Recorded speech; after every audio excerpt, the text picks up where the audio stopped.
ونبئهم عن ضيف إبراهيم إذ دخلوا عليه فقالوا سلاما قال إنا منكم وجلون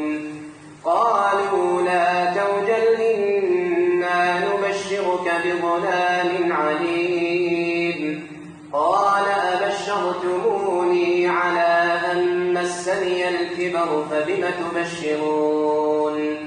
قالوا بشرناك بالحق فلا تكن من القانطين قال ومن يقنط من رحمة ربه إلا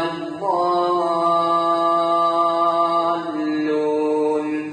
قال فما خطبكم أيها المرسلون قالوا إنا أرسلنا إلى قوم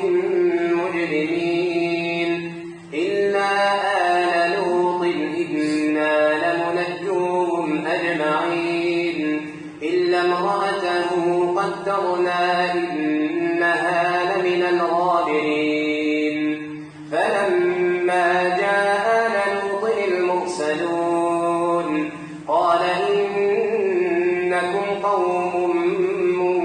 منكرون قالوا بل جئناك بما كانوا فيه يمترون وأتيناك بالحق وإنا لصادقون فاسر بأهلك بقطع من الليل واتبع أدبارهم ولا يلتفت منكم أحد وامضوا حيث تؤمرون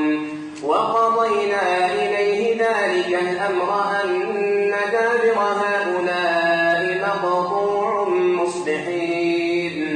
وجاء أهل المدينة يستبشرون قال إن هؤلاء ضيفي فلا تفضحون واتقوا الله ولا